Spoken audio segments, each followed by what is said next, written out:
This week on Art on the Air features Nigerian-born mixed media sculptor Layo Bright, who explores migration, legacy, and identity through hybrid portraits. Next, discussing her late husband Joel DeGrand's August exhibit at the Depot, Amanda Freymann shares both his and her own art journey. Our spotlight's on Chicago Street Theater's production of Bleacher Bums with director Michael Glorioso.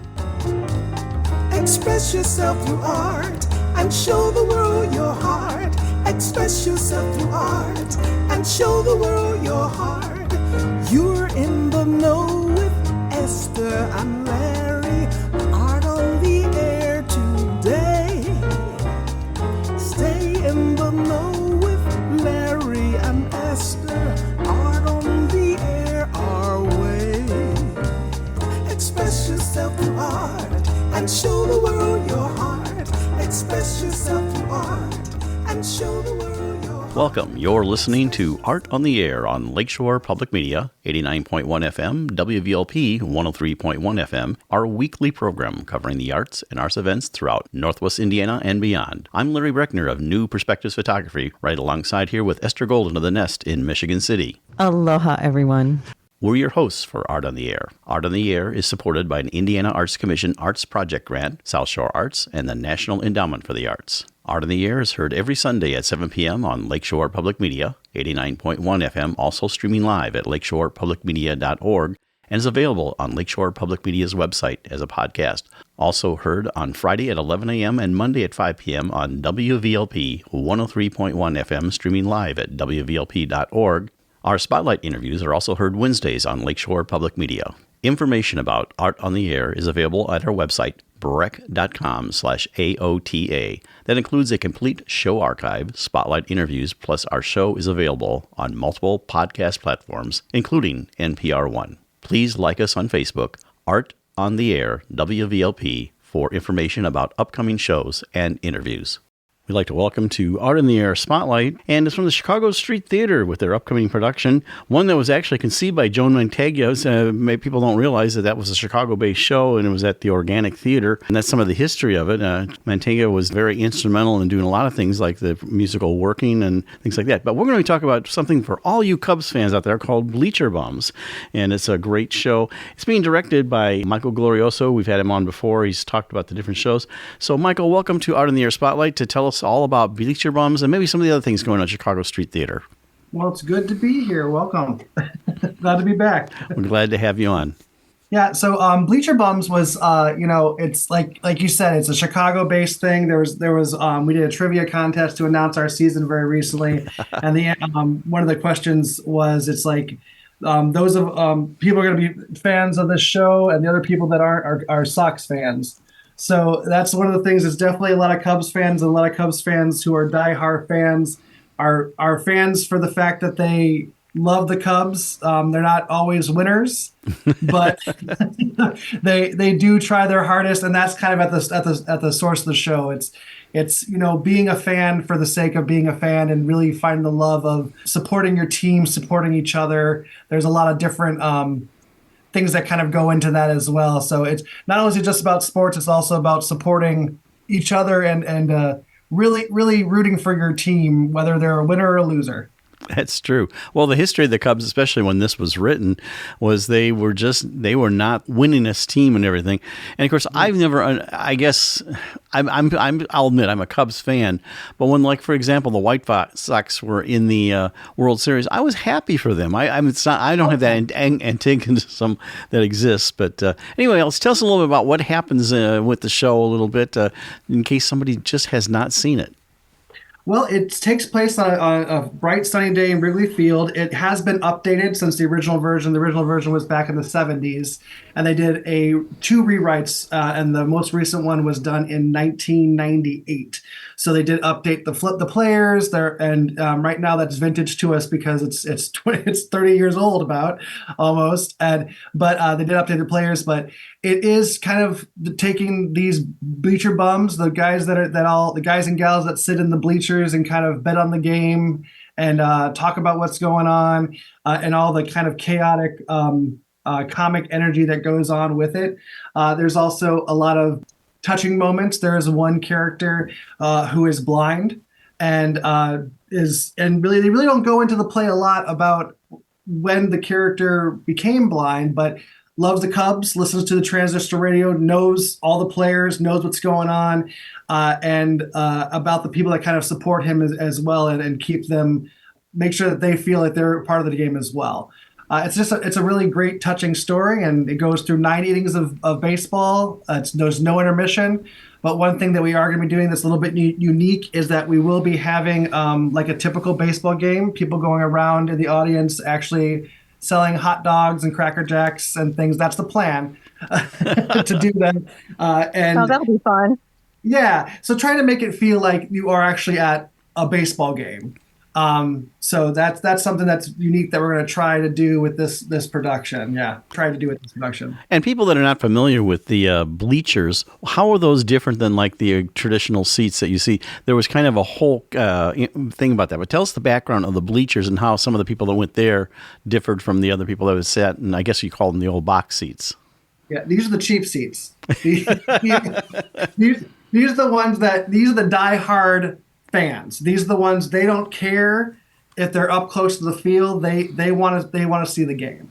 That's what they're there. They're to see the game. They're going to participate in all the things that are involved with the game, heckling the other team, hot dogs, Cracker Jacks, beers, malts. They're there for the game and the joy of it, the camaraderie. Well, they're in the sun and the rain too. So.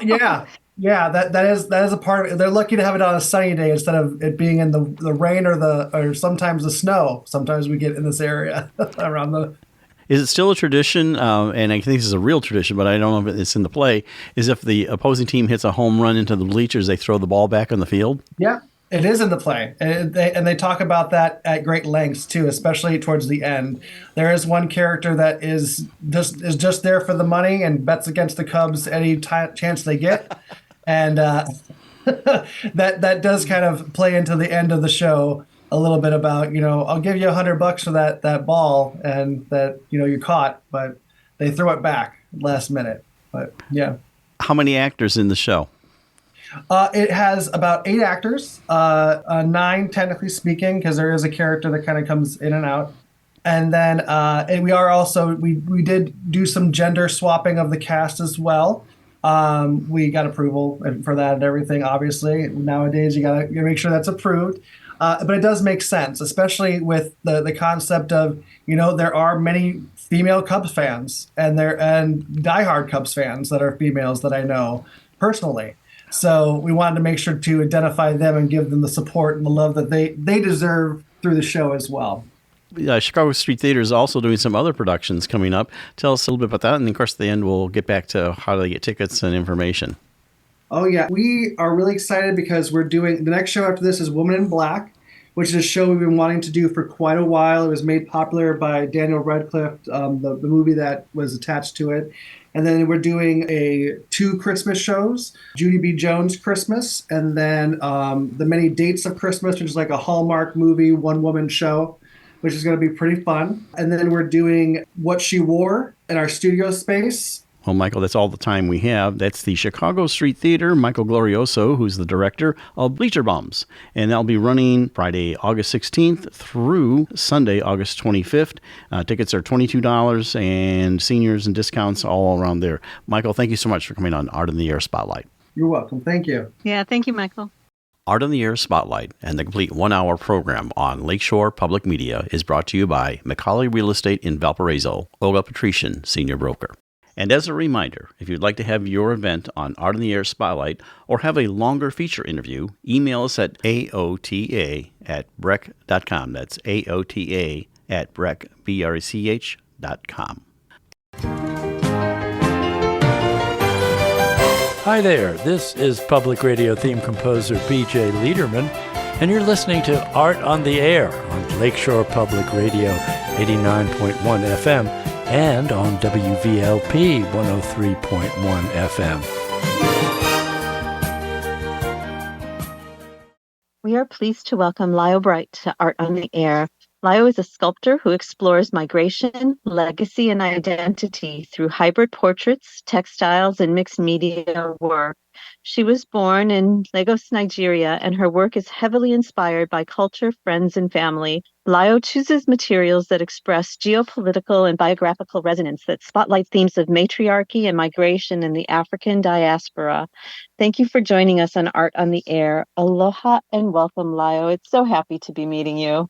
It's so nice to meet you as well, Esther and Larry. Thank you for having me. Looking forward to speaking with you. We enjoy having you on the show. Well, like with all of our guests, we always want to know your origin story for our audience. They find that very interesting about ours. And I always say it like how you got from where you were to where you are now. So tell us all about yourself. That's a great question. I'm Nigerian, so I was born in Lagos, Nigeria, which is where I grew up. I went to school in Ikeja, which is like on the mainland. And I would say I always found great interest and passion in being creative. I mean, when you're a kid and in school, it's like art class and like, just doodling and like playing around. But for me, it was always a space to just really let go and like tap into my creativity. And I continued to do that throughout school. I got to university and studied law, actually, which was very different from what I wanted to do. I wanted to study art, but Nigerian parents don't really subscribe to that. My parents are more like, we want you to study a professional course. We want you to study something that gives you a salary. We want you to like, yeah, like have some stability. What is being an artist? And growing up in Lagos, there weren't many examples of like artists or at the time that made a substantial living from it, at least to like common knowledge. Like I think of here in the West, people know like Picasso's and they know like Warhols and like they're huge institutions that like fund the arts and their opportunities for artists. We didn't have that when I was growing up in the same ways. So for them, they were like, where does this lead to? What path is there? And I just was like, okay, I guess I have to study something else. And I picked law because I thought to myself, I might as well know what my rights are in the world. Law is like universal to an extent. Um, so I studied law and it was really hard, but I'm glad I did. It really taught me more about the world and how things work and like just seeing things from a different lens. And it's really shaped my worldview. And after my law degree and I did the bar and passed, I was like, I still want to do art. And it was that point where I just got like a job at a law firm and I was at these crossroads of like, I could either like go forward with this job or I could like apply to a master's in fine art, which I did.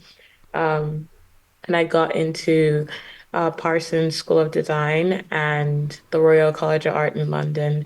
But I went for Parsons instead because I thought it was just such a great program. Like they had a mix of everything, more experimental. And for someone that hadn't yet done any art professionally, I thought that was really a great space to learn and try out things and experiment. So, and now I'm a full-time practicing artist based in New York. So that's how I got from there to here.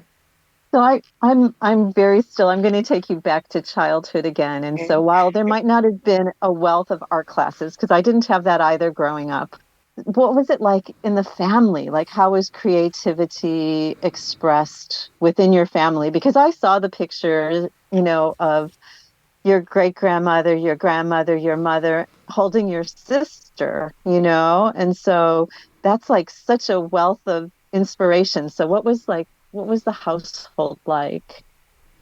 I love that question. And I love that picture. I use it for artist talks I do. It's like a 4-generation picture with like the different women.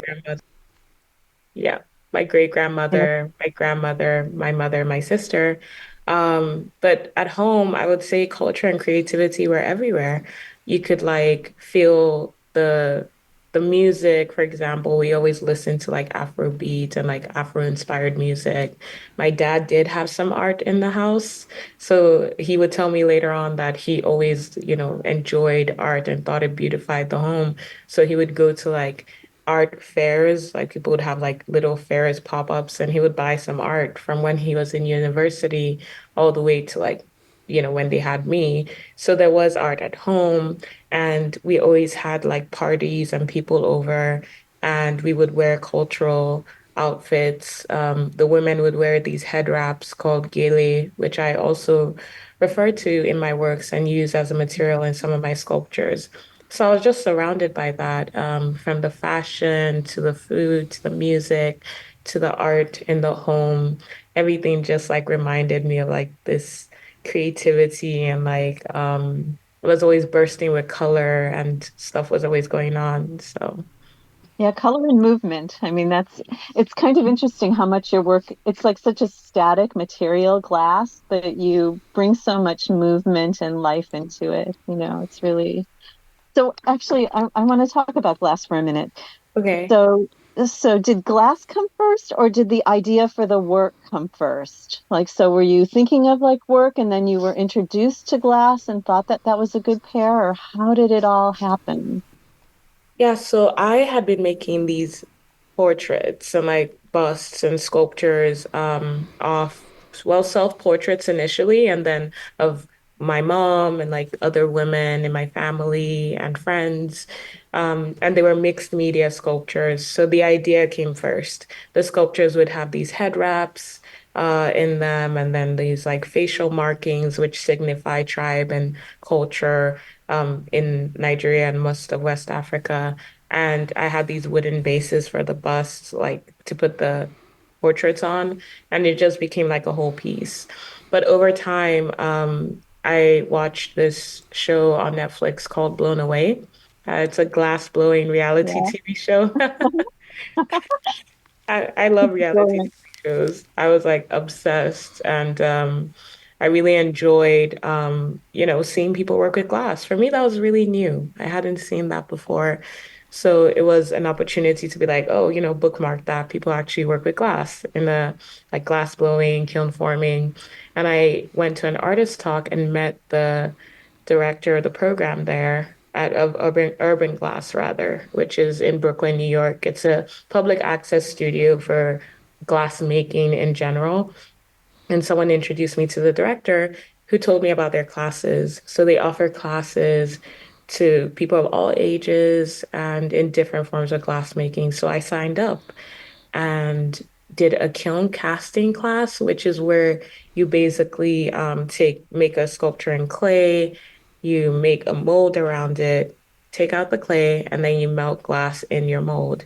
And I really enjoyed that class. So I started to shift my ideas that were already existing into glass. So the ideas came first, and then I then came across glass and the opportunity to learn and use that as a vehicle to transform the mediums I was using.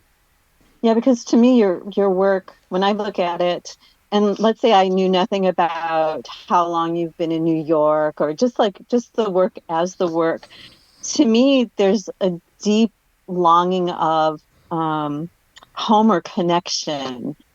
There's especially like to ancestry and heritage, and then you read about the work, and then I was so pleased that a lot of the choices you make are native choices to Nigeria, like the trumpet flower, and so there is that sense of deep longing of place and history. I mean, was that the genesis of it, I guess, or the initial work? Yes, I would say so. I do think that there's a lot about the works that is a reflection of where I'm at. Like I do think a lot about home and family, and I let my works just come naturally to me. I don't try to edit them.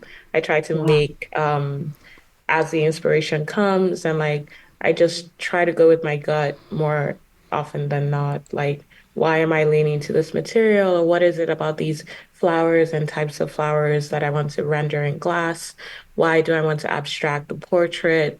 why do I want to make works about migration? I do find myself overlapping in my story with the themes of the work. And that's partly why I'm so excited to be able to like have different interpretations of using the glass. It's like different viewpoints of checking in on all those themes and using it to convey wider ideas. I notice in a lot of your work, you may have touched on this a little bit, is the use of faces. And so are these inspired by the people you know? I think you might have touched on that a little bit. Maybe expand on that. And do you work from a sketch of their face or a photograph? So tell us about that process.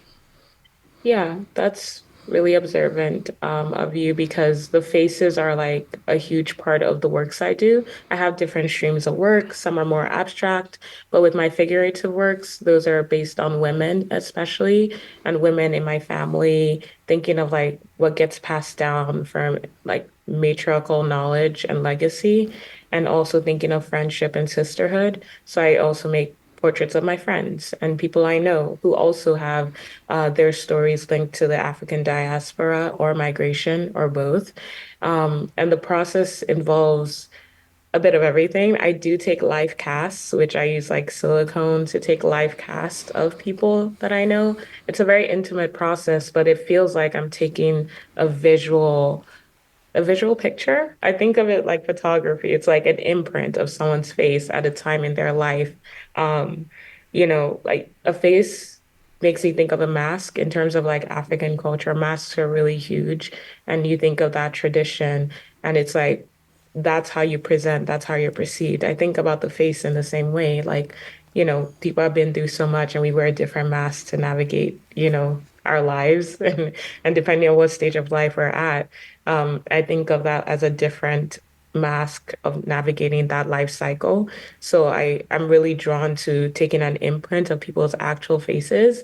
And I also sculpt. I also make busts like from scratch in clay, but those are more fuller busts like from the head to the neck, and they stand alone on pedestals, which is very different from the masks I do. Those are like relief wall works. So I do both sculpture and face casts. Yeah. So when you're standing in a room with your work, it must feel like family and friends are all around you anyway, because Yeah. it's like a Like very comforting feeling. it's community. It's also storytelling. I like to think of it as storytelling because like we all have connections, we all have friends, we have community, and we know their stories to a large extent. But for me in that space, it's like I have an intimate connection with all these people, but it's also a way of thinking through their life paths and the stories and their journeys in relation to mine. So you have several exhibits going on through the fall. So what are Mhm. you working on now? What is the next leap, I guess, in work? Yeah, the next main exhibition I'm working on is a solo show with Halsey McKay Gallery. It opens August 17th and it's on view till I believe October 24th.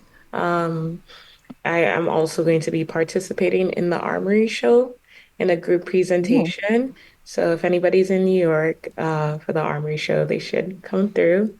And yeah. I will also be participating in 154 London. It's an art fair at Somerset House in London, and I'll have a solo booth there with Superposition Gallery. I will also be doing the NADA art fair, I believe. Details to be confirmed, and So an art you're just fair. in a whirlwind. It's a lot. There's Really? a lot going on. There is Really? also I Well, will be so the doing an art Halsey fair. stuff is already done, right? I mean, your work is completed for the Halsey exhibit, pretty much, isn't it? Well, If it's in August. almost done. Working on it, but in the last stages, or I'm halfway. So it's gonna be a busy few weeks leading up to that. Yeah. But Yeah, yeah, like maybe the work is going to go with you on the plane. I mean, I don't I don't think so, but it'll be No, close. good. I've So, got this. I've got this. do you know what, after all of this, after you finish the work for London, so you said you're still working on getting the work done for Halsey. So do you know what you're going to be working after all of those commitments are done? I mean, do you have your next spark of inspiration? I really just go with the flow and work. One work comes after another. I'm not really planning ahead. For instance, with the Halsey show, I'm making sculptures and I'm also making relief wall works, but I want to have an installation possibly. So all these things I'm working on concurrently and simultaneously. Also for the London presentation, I'm working on that as well. So the next phase would just come in that process. It's not that I already know what it is. I think when I see all the works together, then it starts to make sense that these works are actually different or different streams of work. But I'm actually just in the studio making work as it comes, which is a bit chaotic. My studio right now looks like things are all over the place. It's like my mind. But then in the show, it will look very consolidated. Now, with your art, you've obviously found a niche, but do you ever think about, well, maybe I should still do some lawyering on the side, like, or maybe even helping artists with their work, or, doing that type of thing? Since you have passed the bar exam, which is usually pretty tough, but I often think, this course not taken, you're busy with the art, but maybe I could do something with the law. That was what my parents would have loved for me to do. My dad would be so happy to hear you say that.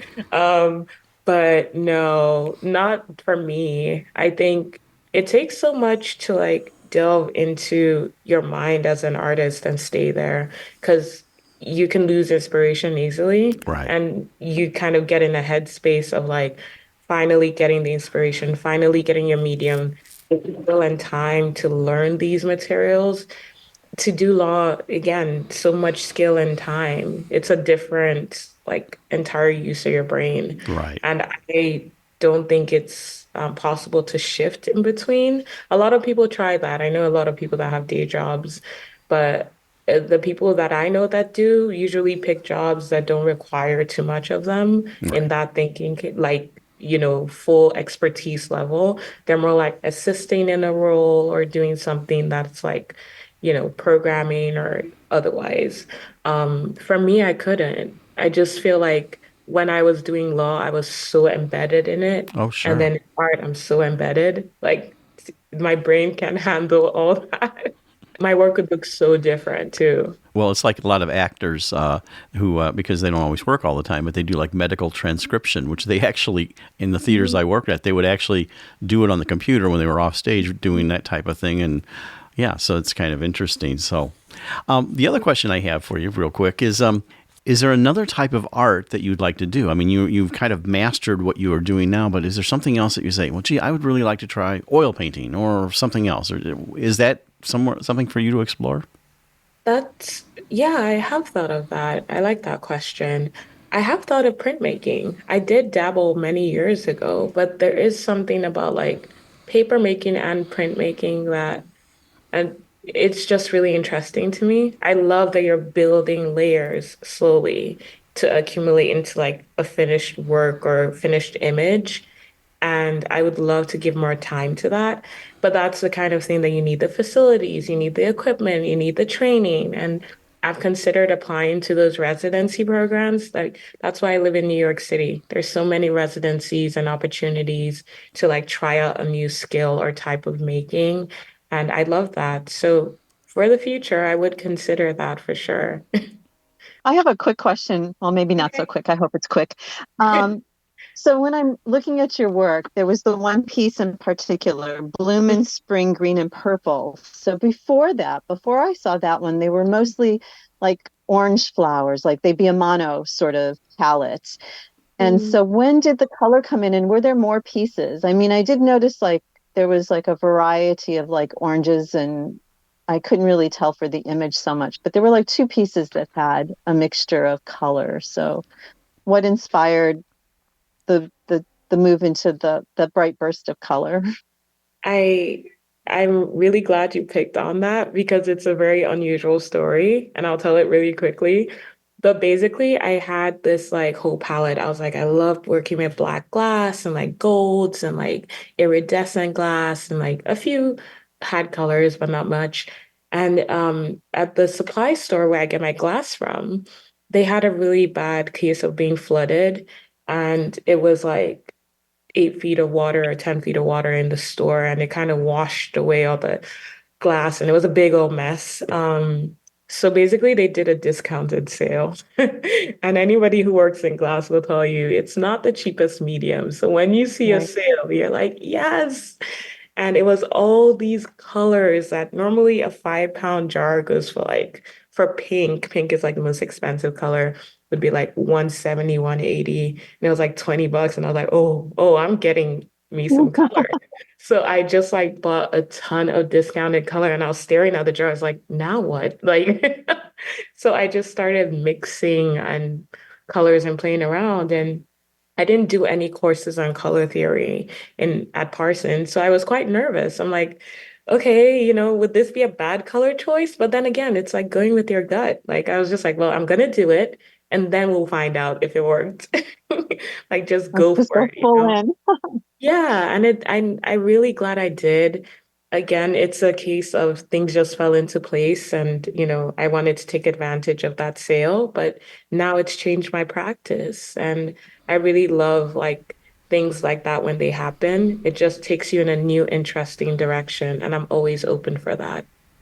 Well, we only Beautiful. have about a minute left here, so we want to give you a chance to talk about your upcoming exhibits and how people can find you online, website, Instagram, all those type of things, and social media, and maybe how people can get in touch with you. They want to maybe have a commission.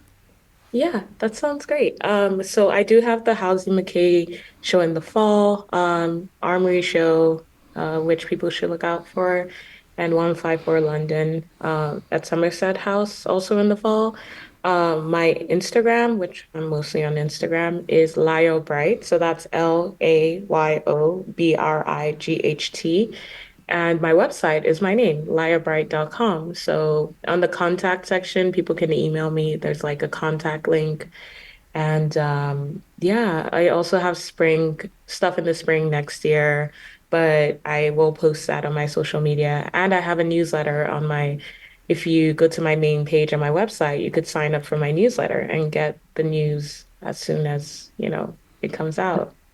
Oh, that sounds great.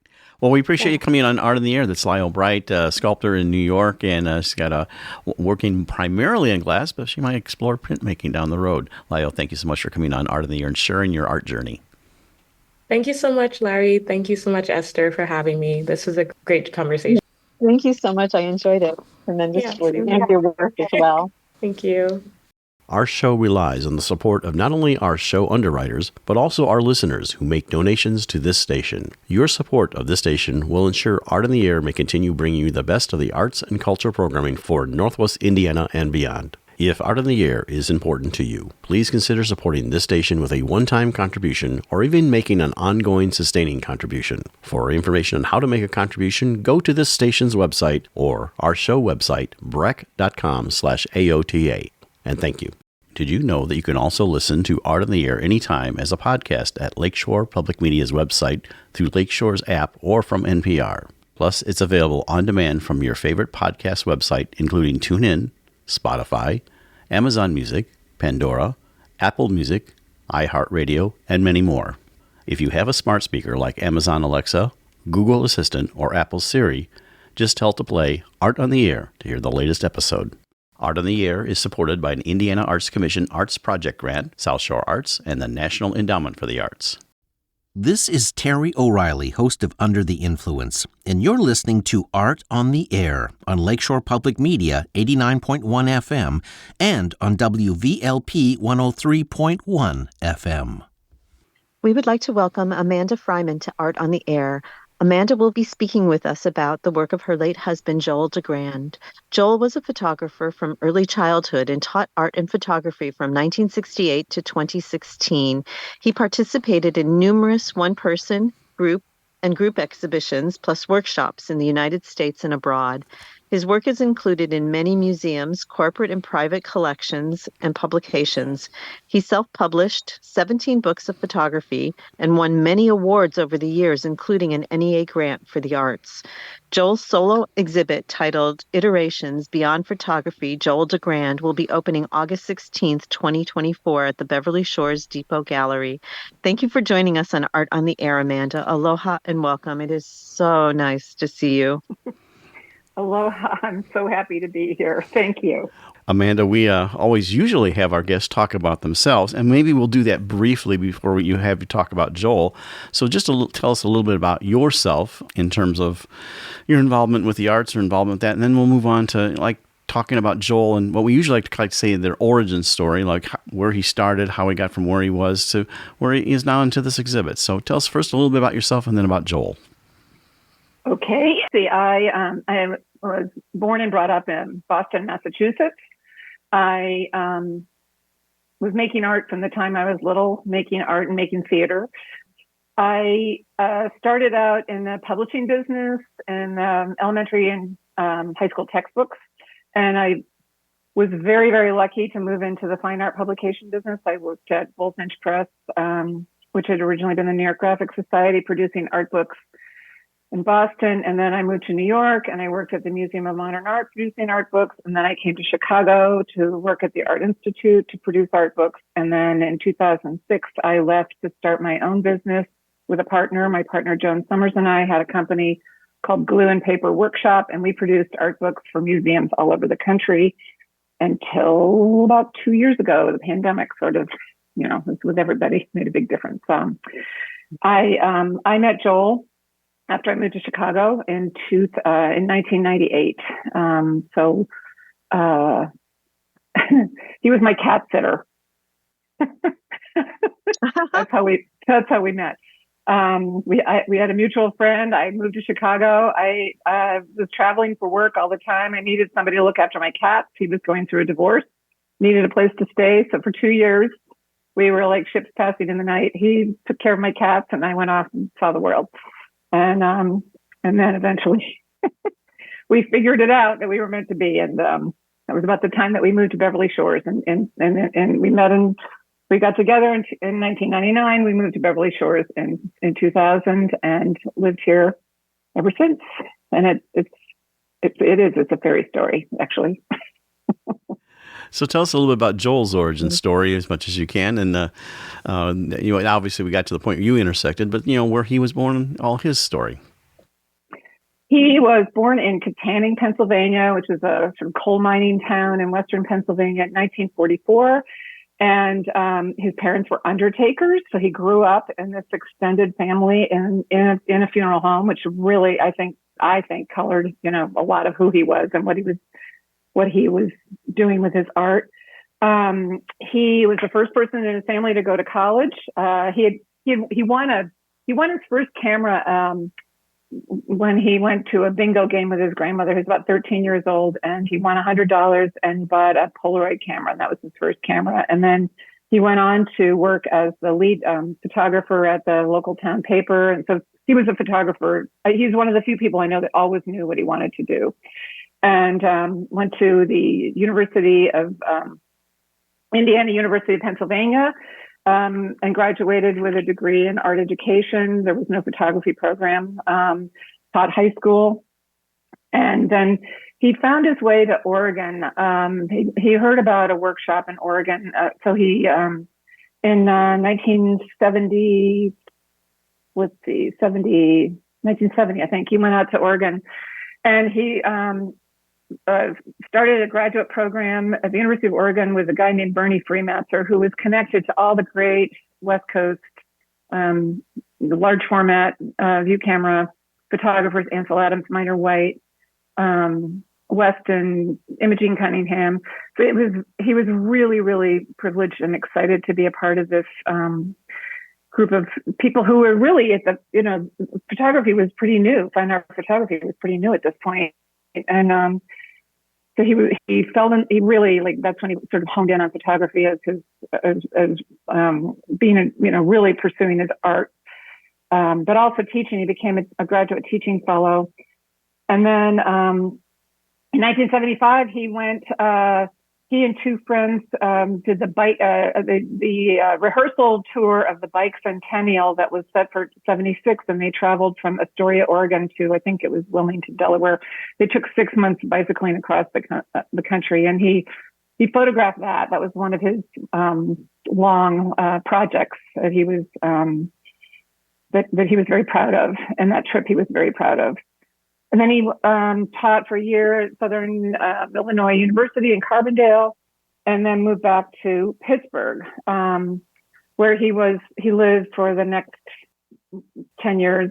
Taught at Carnegie Mellon, taught at University of Pittsburgh, had his own commercial photography business, and then he worked with a group called Pittsburgh Filmmakers. I think they're still there, but he started their photography program. They were teaching film, but he started the photography program.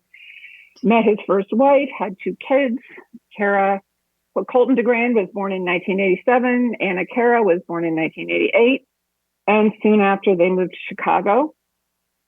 And he was trying his hand at commercial photography in the world, in the advertising world in Chicago, which I think he didn't like very much. He and I met around that time, and he turned to, I was the breadwinner, and he was really pursuing his art. He did teach at Columbia. He was an adjunct professor at Columbia for almost 20 years, and he was also an adjunct at Moraine Valley Community College. I think that brings us up to date. Such a resume. Wow. Yes. I wonder, did he know Peter LeGrand from, I think, Columbia?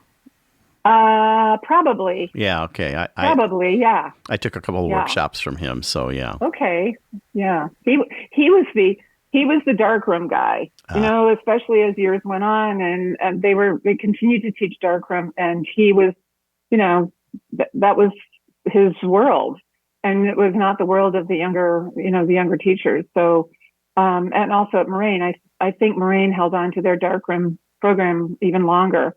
So he was still, and I don't know if they're still doing that. I hope so. I hope that's still something that's being taught somewhere, and that it's not an art that's going to die. So Amanda, Joel has so many portfolios, so many bodies of work. How did it come about that you chose iterations for this exhibit? You're right. He worked, his portfolios were, he worked in projects. So the bike trip was a project. I got to mention that when he was in Pittsburgh, that's when he got his NEA grant, and he photographed Pittsburgh over a 10-year period. And that was a major portfolio that ended up in a lot of museums. He started photographing people when we went to China in 2008. He did a workshop with some Chinese students and some U.S. students in 2008, and he brought his view camera with him, and we were in Tiananmen Square, and he was really interested in the uniforms of the Chinese guards. So he started photographing people there, and then he from that point on, he was photographing people. This iteration project, that is what we're going to show at the depot, came out of it.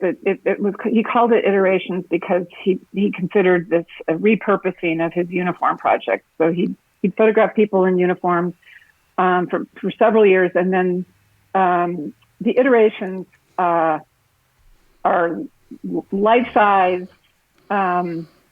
multimedia, 3D, Heavily embellished. And they haven't been seen as a group. They've been seen here. There's, the few shows we've had since he produced them, there'd be one here, two there. This is the first time that people are going to see as many as we get into the depot. There are 14 total, and I don't know if we can get all of them in, but we're going to do our best. And it was really Meg Barrow, the curator, who got very excited when she saw them and thought this was something that I know people are going to be thrilled. So the iteration started, he was diagnosed with pancreatic cancer in 2016, and he never said anything about why he was making them, because he was a man of very few words. He did not have a lot to say, and he did not have a lot to write, but he said it all through his art. And so these 14 works were created between 2016 and his death in 2022. And they are, I think they're remarkable. They are joyous. They are such interesting character studies. He said that he wanted to capture the whole person, and he was really interested in how costumes impacted the way somebody, came across. He always had them look right at him. So every single portrait, the person is looking right at you, and wherever you are in the room, those, you're being viewed by the sitter, but also I feel like it's Joel looking back out at you. So they're really fun. They're very unique. I consider them to be the jewel of the crown. You're listening to Art on the Air on Lakeshore Public Media 89.1 FM, on WVLP 103.1 FM. I remember, Joel, the excitement when he was telling me about when he just first started embellishing these photos. There was so much joy in his telling of it. It was just like this whole world opened up to him with jewels. And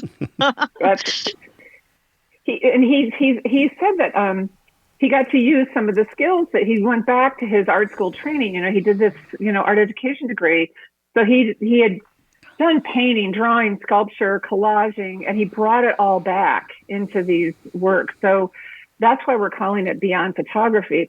The other thing is he was a career photographer, and the arc was from, really the day of fine art photography through the iPhone. And I think he was really upset that everybody considered themselves a photographer now because they could take a picture on their phone. So he stopped calling himself a photographer, and he started calling himself a visual artist.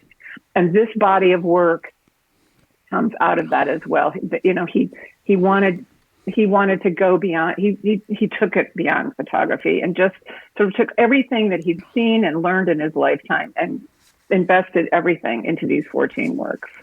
I got a question about his process, and you kind of touched on that. And, well, a couple things. One is that, like Edward Hopper with Josephine, you were a subject of one of his iterations and everything. So follow his transition from chemical photography, we'll call it, to digital. Did he really embrace that whole process? Or, there's some people that just absolutely, oh, no, it got to be chemical photography. I'm of opinion that Ansel Adams, were he alive today, would totally embrace the digital world and everything. But tell us about his feeling, Joel's process, and how that's evolved over that time. Well, he certainly, he was old school for a long time. He taught darkroom, so that was his milieu. But he started teaching himself digital. He got the early Photoshop and started playing with it, and he really taught himself how to use that program. And so the whole, he had a darkroom studio in the house, but at the same time, he was working to teach himself Photoshop, and I think it's clear in these iterations how much he enjoyed that process. He would these are combination. He would use his 8x10 view camera to photograph the subject, and then he would scan the negative and then use Photoshop to embellish. So it really, they are also a really interesting combination of old and new in that way. Well, yeah, that you were talking about how he changed, he called himself visual artist. I do photography also, but I usually list my fine art photography as photographic artist, so, and some of the things that I modify, I do a lot of my things on canvas, just as a side note here, but if I take some of the processing, like you were talking about, I call it a digital illustration or a digital photographic illustration. It's based on the photograph, but I do that. So that's wonderful. That's actually, I think he would appreciate that, calling them a digital illustrations. I should be clear that not everything is Photoshopped. He also did, as Esther said, he embellished the canvas. Many things are attached to the canvas. There are beads, buttons, sequins, ropes, lobster buoys, and they're also motion activated sound. They have a motion activated sound chip. He worked very closely with my brother-in-law, Michael Fontenot, who's a fine musician, and the two of them collaborated on these little 1-minute sound bites. So each one of them can be turned on. When I have a lot of them in my house, and I have to turn all the sound off so that I don't set them off every time I walk by. We'll see what Meg wants to do about that in the gallery. I don't think we can have them all running at the same time. But they're, but that makes, so they cover the gamut in terms of the senses. Life size in itself is spectacular, and then you add everything else, and I just can imagine that room will be filled. I mean, just with the presence of those photographs. It definitely exciting. Will. It will. And I should say that one of my Beverly Shores colleagues, Joe Gallo, did a documentary film about Joel in the last couple of months of his life. And at the very end of the interview, Joel starts talking about what he's going to do next. And his plan was to try and develop these into 3-dimensional objects. And he was looking at mannequins. He was really interested in AI and how he could work with AI. And he was going to have a mannequin protruding through the canvas. And the last thing he says on that interview is, this is what I'm going to do next. And so we just use our imagination. Well, we just use our imagination about what that might have been. But these really say a lot. These 14 really say a lot. So have you done anything more with your art? I mean, you did the other, but have you pursued anything more with that yourself? Yes, thank you for asking, because I sort of left off, didn't I, when I said I went into this career of art book publishing. I over the years, I've continued to paint and draw, and I really love collage, and I've done a lot of collage.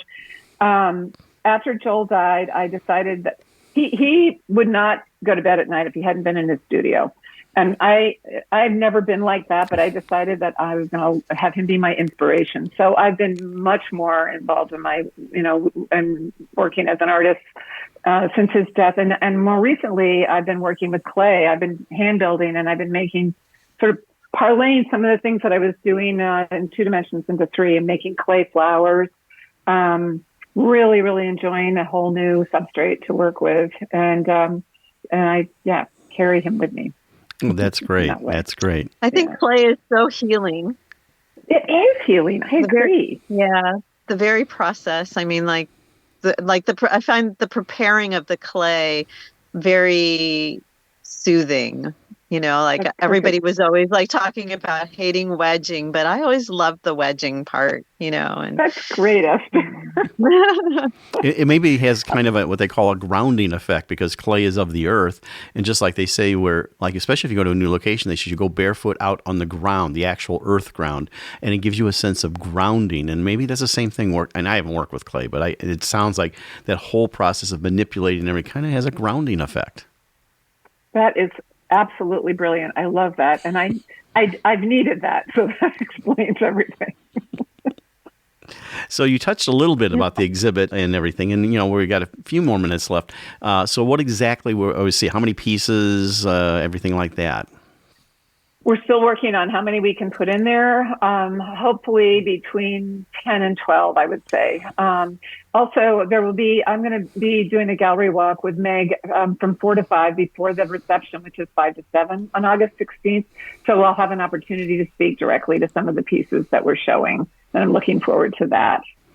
Probably have some of the earlier works, the uniform works, just as a reference to where these came from. Does he have prints available of his work that maybe, I don't know if you thought about that, but maybe have prints of his work that would be available at that time? I am hoping that we will be able to sell some prints through the shop. We're still coordinating all of this, but yes, I am very much hoping. And yes, prints are available. His website is DeGrand.com, and they're, and I am on the other end of that, happily taking orders. I do have a large body of work. And do you have a website of your work? I am working on it. It's not up yet, but it will be afreymann.com when it's up. Fantastic.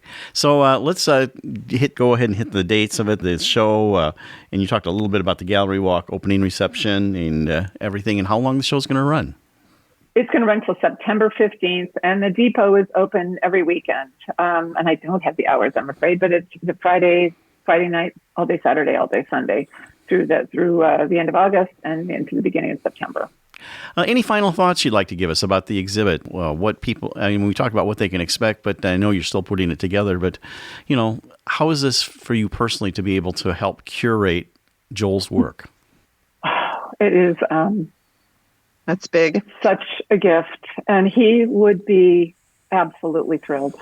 It's just a gift to both of us, and I'm really excited. Thank you very much for the opportunity to speak about him. Very proud of him. I can tell, and a great body of work, and people should go see it. His work is DeGrand.com. That's DeGrand.com, and also available under the same thing, Joel DeGrand on Facebook.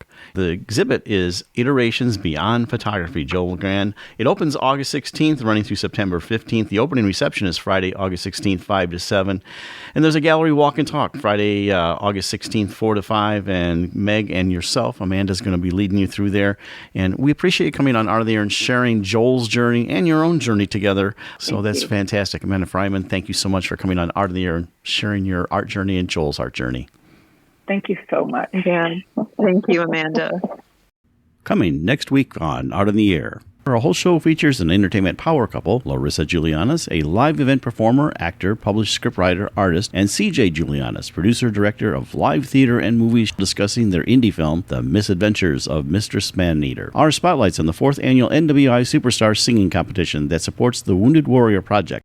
We'd like to thank our guests this week on Art on the Air, our weekly program covering the arts and arts events throughout Northwest Indiana and beyond. Art on the Air is heard Sunday at 7 p.m. on Lakeshore Public Media, 89.1 FM, also streaming live at lakeshorepublicmedia.org, and is available on Lakeshore Public Media's website as a podcast. Art on the Air is also heard Friday at 11 a.m. and Monday at 5 p.m. on WVLP 103.1 FM, streaming live at WVLP.org. If you have a smart speaker like Amazon Alexa, Google Assistant, or Apple Siri, just tell to play Art on the Air to hear the latest episode. Our Spotlight interviews are heard every Wednesday on Lakeshore Public Media. Thanks to Tom Maloney, Vice President of Radio Operation for Lakeshore Public Media, and Greg Kovach, WVLP's Station Manager. Our theme music is by Billy Foster with a vocal by Renee Foster. Art on the Air is supported by an Indiana Arts Commission Arts Project grant, South Shore Arts, and the National Endowment for the Arts. We'd like to thank our current underwriters for Lakeshore Public Media, Macaulay Real Estate in Valparaiso, Olga Patrician, Senior Broker. And for WVLP, Walt Breidinger of Paragon Investments. So we may continue to bring you Art of the Air. We rely on you, our listeners and underwriters, for ongoing financial support. If you're looking to support Art on the Air, we have information on our website at breck.com/AOTA, where you can find out how to become a supporter or underwriter of our program in whatever amount you are able. And like I say every week, don't give till it hurts. Give till it feels good. You'll feel so good about supporting Art on the Air. If you're interested in being a guest or send us information about your arts-related event or exhibit, please email us at aota@breck.com. That's aota@breck.com, or contact us through our Facebook page. Your hosts were Larry Breckner and Esther Golden, and we invite you back next week for another episode of Art on the Air. Aloha, everyone. Have a splendid week. Express yourself through art and show the world your heart. Express yourself through art and show the world your heart.